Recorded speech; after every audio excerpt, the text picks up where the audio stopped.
Today, we're thinking small. While it's always really exciting to work on big and complicated projects, one thing I realized from the recent book fair I did, which I mentioned in my last video, was that people are really drawn to small things. When people are looking at the table, they were the most interested in the books without a lot going on the cover, with like really simple, bold designs, or books that were really small. Specifically, people were really drawn to this tiny book. And that really surprised me because this isn't even a standalone book at all. It's just a tiny little translation booklet I made for Kim Blue's project that we printed here. So that really intrigued me, and it made me want to embark with a very tiny zine project and go through all the stages from ideation to illustration to printing and putting together a very cute little zine like this, but maybe with a few extra bells and whistles. But before we do that, first I have to say a big thank you to Universe, who's sponsoring this video. Universe is a drag and drop website creation app that you can use on your phone, your iPad, or your computer. In Universe, I made my very own template, and you can use my template, which is this little portfolio landing page that also has my CV. But if you don't want to use a template, you can also use their AI website creation tool, or even just start with a blank page of your own. I also just like that it looks really good on mobile because my portfolio site is pretty complex and image heavy, and it takes a long time to load, and then this is just a nice landing page for anyone who wants to know a little bit about me. There's also the sell block, so you can sell products, you can sell downloadable content, and this is in the US only for now, but anyone can accept payments through PayPal on Universe. Universe is free, but there is an option to go pro, so if you upgrade, you can get your own domain, like igotkellybelter.com, and you can get custom menu styles, access to the code block, and the ability to create your own discount codes. You also get a lower transaction flat fee of 5%. I have 2 codes below that you can use to try Universe. So the first one is if you want to try Universe Pro for 25% off your first year, and the second one is if you just want to try it for free. And if you do, take a look at my template and maybe create a little portfolio CV site of your own. I think it's pretty helpful. All right, now that we have learned a little bit about Universe, let's go into the zine creation process. So when I first thought of what kind of mini zine I could make, I thought back to the project I did last time with those little stamp illustrations, and there aren't quite enough to fill up a whole little zine. I mean, maybe if I made one with this number of pages, but I do want to create something a little more substantial if I'm going to create a whole little book project out of it. But at the same time, without creating a mountain of work for myself. So this is tip number 1 if you're trying to create a quick and small little zine, is look at the stuff you already have. What work do you have lying around? What illustrations do you have half finished that you can kind of add to or flesh out to create a bigger project? So for me, it would be this. I showed you guys my stamp illustrations last time, but I still think they're so fun, and when I look at them printed like this, I realize I actually did design them to be larger because some of the small details, I feel like they come out okay in this size, and in like the memo they're even tinier, but I thought it would be cool to print them a little bit bigger like this. I called my memo set Little Pleasures, so maybe it's just a book of little pleasures or a book of happy things. And then I thought it would be fun to also make a little accompanying notebook with outlines that people can write in. So maybe they could write in a year, like a little mini diary, 100 good things or 100 happy things. We're gonna do maybe like 32 happy things in a little book format, and then 100 happy things notebook, and then they could kind of go together as a cute little set. A little staple zine like this is really nice in its simplicity, but at the same time, I do want it to be a little special feeling because, I mean, I think whenever you're making a small project, even if you want it to be small and simple, you do also want it to feel special if you're gonna put your time into it. This is a book of Carol Martin's work, and what I love about this book is it has this really simple binding, but they cover the binding very cleverly by having the book fold out. So now that I kind of know the form I want my zine to take, I have to make more of these illustrations. And I think I'm happy to keep the ones that I've already done in, but just add like a bunch more. So I have 15, that means I need 17 more. And so where am I going to get inspiration for all of these little stamp drawings? Well, I've shown you guys before. This is my daily planner again. I'm gonna just look through with you guys now, and we're gonna pick out some of the drawings that I wanna use. I'll bookmark them, and then we're gonna just start drawing them. Pretty simple. But I think it's such a nice day out. I think we might go to the park actually and draw a bit there, and I'll take you guys with me. Going through my diary, these are genuinely moments that brought me joy or were little happy things, and that's why I drew them to begin with. Cute little moments with friends, little happy things that we ate, or just that kind of stuff. And it's just nice to go through and collect them.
I've been drawing for the last few hours. It's evening now, so I've been drawing on and off and preparing all the illustrations in my iPad.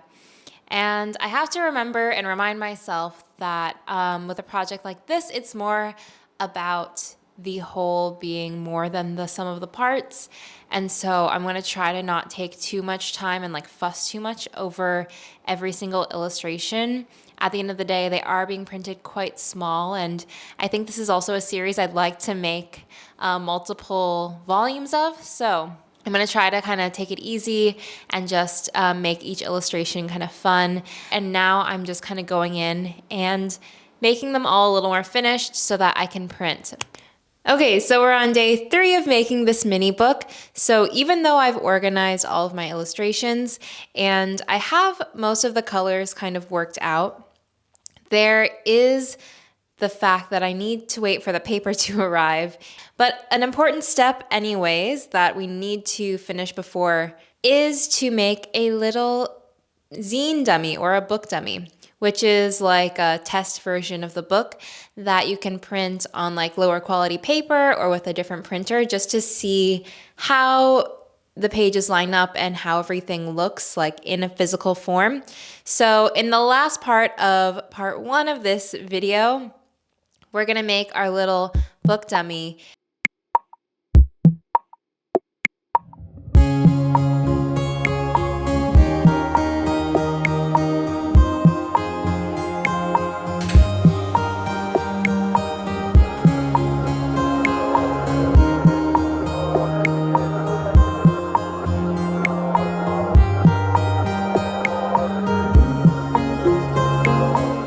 Welcome back to the studio on a very rainy Wednesday.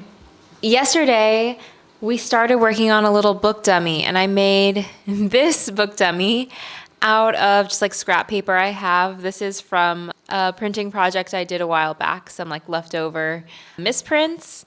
And I kind of just made the structure of it because it's really nice just to be able to hold something, kind of see if the structure works. So I just like wrote down kind of what I wanted to put in the layout. Since the inside doesn't have any words, I thought it would be cool to use this space to list out all of the things that are inside the book. And I took some other scrap paper, cut it up, and glued it in here to kind of see the general layout, because some of the stamps are going to be portrait and some are going to be landscape.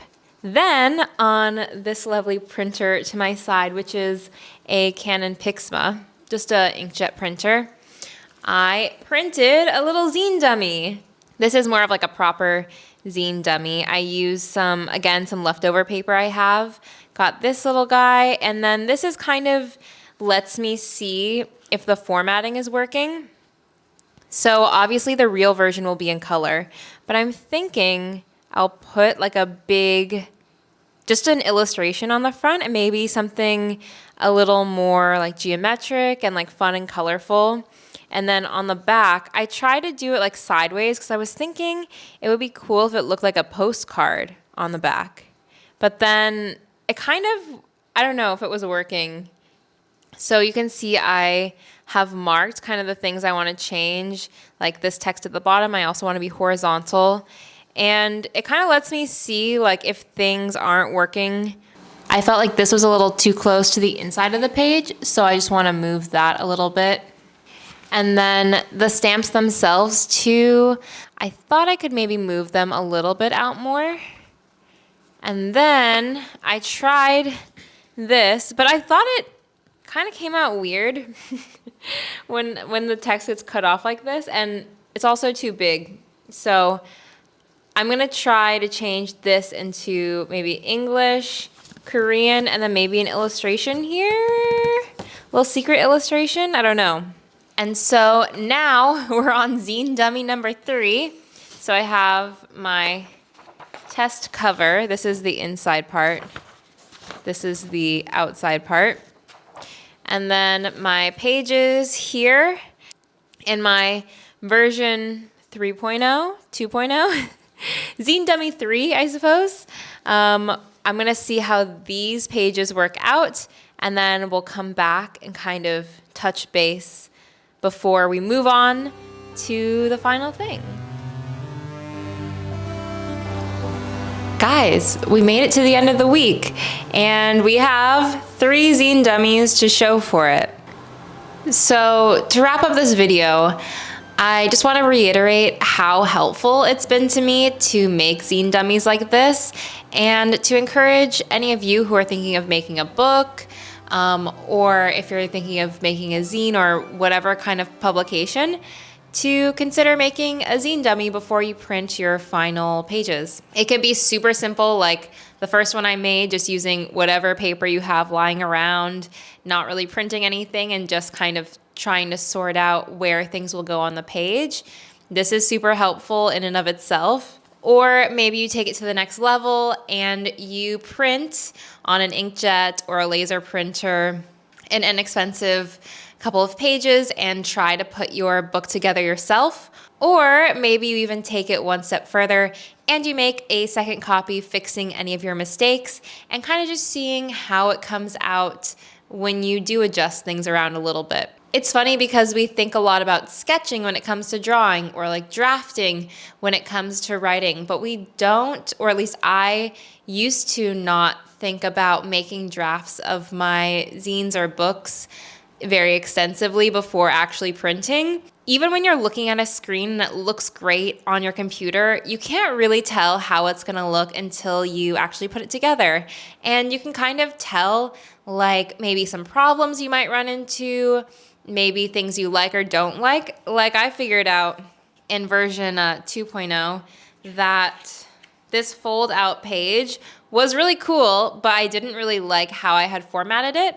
And so in my second edition, I ended up making it like this. So it was more of like 2 areas of writing and an extra hidden illustration in there. And I like that a lot better. While I think it's great to just print and go and finish a project super fast sometimes, and that's what we need. It's also nice to take the time, take a couple extra steps, and perfect something that you care about. And this step doesn't take too long, thankfully. So that is my number one tip for leveling up your book or your zine project, especially if you're self-publishing. Part 2 of this series, I'll go into actually printing and some of the things I like to do to make a book project feel extra special, because like I said at the beginning of this video, I usually can't help trying to find a little bit something to make a project feel a little bit more interesting or more fun than just a typical book. Of course, I wouldn't leave you without a single print being made. I had been preparing this little animation experiment, so we'll go into the other room, do a little printing, and that's how we'll wrap up the video. See you guys next time.